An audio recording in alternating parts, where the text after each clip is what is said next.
La izquierda siempre en el mundo ha tenido una historia de divisiones, porque las izquierdas, yo prefiero hablar en plural porque hay muchas, funcionan a partir de proyectos, de ideas contrastadas, y los proyectos y las ideas y las disputas por los métodos políticos, por los fines políticos, pues generan divisiones. Esto es natural, ocurre, ocurrió y seguirá ocurriendo.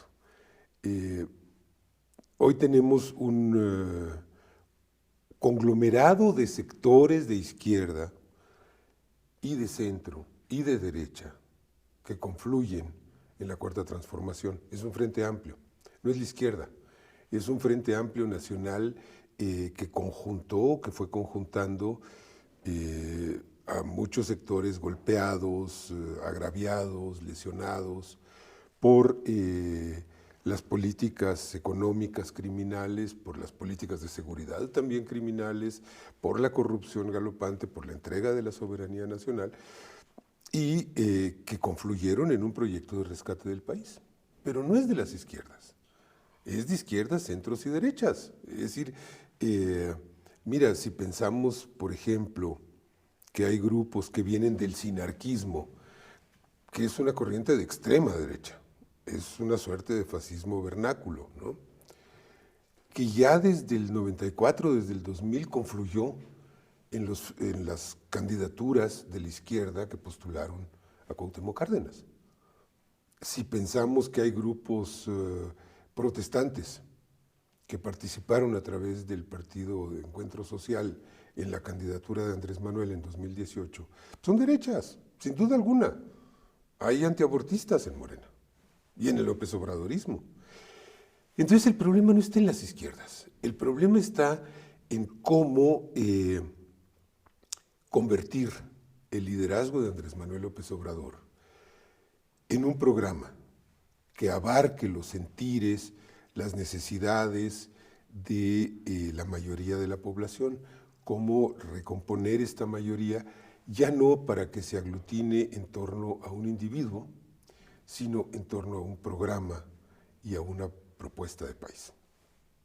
El liderazgo que fue construyendo Andrés Manuel desde 3, 4 décadas de lucha, no se va a reemplazar por alguien más. Entonces, a mi modo de ver, ese liderazgo que ha sido personal tiene que llevarse a un proyecto político, a una propuesta del país que queremos ya no para 2018, sino a partir de 2024, y no hasta 2030, sino hasta 2070, hasta 2080. Vamos a ver, los constituyentes en Querétaro se reunieron en 1917 para delinear una nación que se sigue rigiendo por principios constitucionales establecidos en 1917, es decir, hace más de 100 años.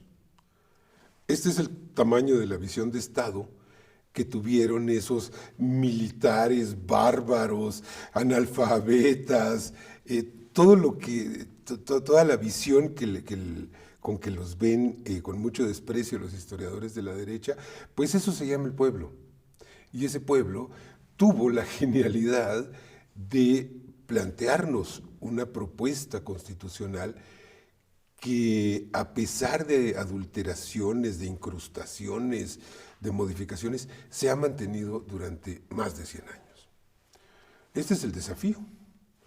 ¿Qué se requiere para llevarlo a cabo? Pues se requiere una intensa labor de reflexión, de debate, de inclusión, de intercambio de puntos de vista que nos permitan tener un programa que le dé a la mayoría de la población mexicana la certeza de que este proceso que se llama la 4T, que termina su primera etapa en 2024, va a continuar y va a seguir conformando un nuevo Estado con justicia social, con ética, con honestidad administrativa, con sentido de la libertad de la equidad y de la justicia. Hay un sector de las izquierdas que en 1982 tomó una determinación, que fue luchar por la transformación pacífica y democrática del país, jugando con las reglas del régimen. Por primera vez en 1982, las izquierdas tuvieron candidatos presidenciales registrados y participaron en unos comicios. En 1976, el Partido Comunista había postulado a Valentín Campa, pero sin registro. Es decir, en 1976 hubo un candidato presidencial con registro, que fue José López Portillo, uno. En el 82 entran fuerzas de izquierda y postulan a Martínez Verdugo, a Rosario Ibarra de Piedra, es decir, hubo ya una participación. A partir de entonces se confluye, en el 88 se gana la presidencia, aunque Salinas se la roba, con Cuauhtémoc Cárdenas, en el 94 se pierde, en el 2000 se pierde, en el 2006 la volvemos a ganar y se la vuelven a robar, y en 2012 la compran, pero la ganamos, y en 2018 ya no tuvieron alternativa. ¿A qué voy? A que este sector de la izquierda, porque hay otros, aceptó jugar con las reglas del juego del régimen oligárquico, en la cancha de juego del régimen oligárquico, y derrotar al régimen oligárquico con sus propias reglas y en su propia cancha. Pero esto tiene un costo.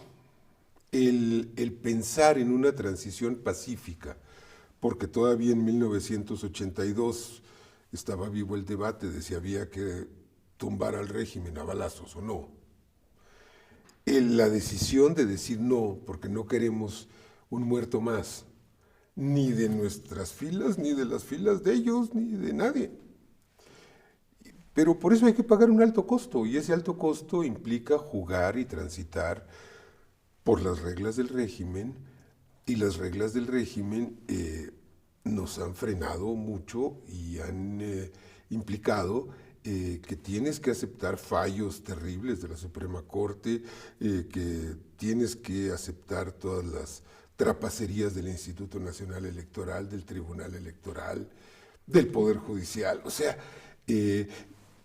hay que asumir, por ejemplo, que esta cosa de la competencia tiene atribuciones para entregarle un yacimiento de litio nacional a los chinos, en nuestras narices, de traicionar al país con ese descaro, de meternos en la perspectiva de un conflicto internacional por los yacimientos de litio.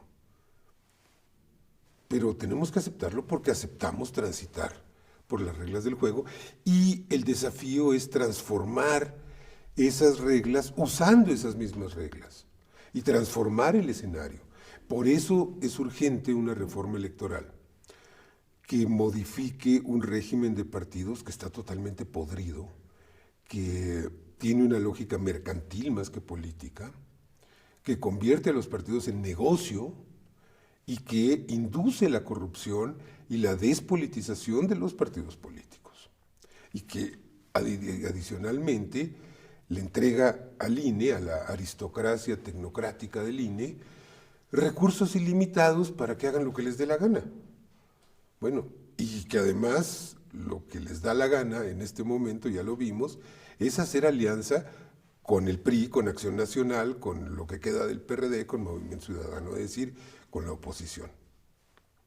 Con dinero del erario, el INE está actuando activamente en contra del partido en el gobierno y a favor de la oposición. El árbitro, bueno, pero ellos hicieron el entramado de reglas que les permite estos desfiguros y estas deshonestidades. Hay que cambiarlo, y hay que cambiarlo pues en esos cauces, es decir, construir mayorías calificadas en el Congreso,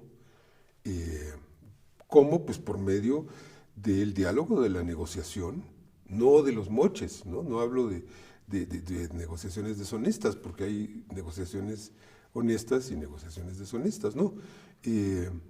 Una negociación política que nos permita sacar adelante la reforma eléctrica, que nos permita modificar este este marco legal tan indecente de los procesos electorales y del régimen de partidos y de las instituciones electorales.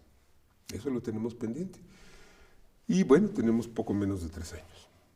Individuos como Lorenzo Córdoba, Ciro Murayama, y no olvidarse de Edmundo Jacobo Molina, que aunque figura poco, es el capo de Tuticapi, el secretario ejecutivo, creo que es del INE, es el que estaba organizando la tranza del edificio adicional en Coapa para el INE, que era una ratería innombrable. Y todo su equipo, sus allegados, pues desde luego que han agravado las miserias institucionales del INE, pero no son el principal factor. Ellos se han servido con la cuchara grande, se han dado vida de reyes, de príncipes, pero no son ni con mucho la principal miseria del INE. El problema del INE está en el diseño institucional. Imagínate un árbitro electoral que tiene poderes legales para imponerle dirigencias a los partidos, para ordenarles qué pueden y qué no pueden decir en su estatuto. Es una monstruosidad que, bueno, fíjate, que aduce, como es autónomo, que no puede tener una política de austeridad. A ver, veámoslo en números. En el último año de la presidencia de Peña, 11 meses, la presidencia de la República se gastó 3.700 millones de pesos. Bueno, en 2021, la presidencia de López Obrador se gastó, creo que 700 millones de pesos o 500 millones de pesos. Es como la sexta parte. Redujo, pues, ¿no?, el gasto de la presidencia al 19%, una cosa así, de lo que se gastaba Peña. Bueno, en ese mismo lapso el INE no ha reducido su presupuesto en un centavo, al contrario, lo ha incrementado. Con respecto a 2017, que es el último año del peñato en el que no hubo elecciones, a 2022, que es el año en el que tampoco hay elecciones federales, quiero decir, pues el INE pasa de 15,000 a 19,000 millones de pesos. 19,000 millones de pesos versus 700 millones de pesos en la presidencia. ¿Qué es esto? ¿No? Ah, es que tenemos muchas atribuciones. Pues sí, tienen muchas atribuciones con sus socios, ¿no? Inconfesables, pues tienen la atribución de llevarles el dinero. Pero lo más grave es este tutelaje, esta dictadura tecnocrática que ejerce el INE, arrogándose la facultad de decir qué es y qué no es democrático, por ejemplo. Y ellos tienen una idea de la democracia absolutamente kraussiana, o sea, esa democracia sin adjetivos que está llena de ellos. Es una democracia burguesa, es una democracia parlamentaria, es una democracia representativa, es una democracia elitista, es una democracia oligárquica y es una democracia profundamente corrupta, ¿no?, que hasta permite hacer fortunas en nombre de la democracia. Bueno, ¿cómo es posible que esto ocurra? Y entonces ellos dicen, no, si mi tarea es promover la cultura democrática. A ver, ¿la cultura de qué democracia? ¿De cuál de las democracias? Porque lo que estás promoviendo es una cultura de, ay, ve y vota cada 3 años, y elige ahí a uno que te guste. ¿Qué es eso? Esto es una simulación, es un vacío terrible, y sin embargo ellos definen, ellos deciden a qué puede aspirar un partido y a qué no, qué puede proponerle a la ciudadanía y qué no le puede proponer. Y esto sin considerar que hay una práctica absolutamente parcial y facciosa de las atribuciones del INE.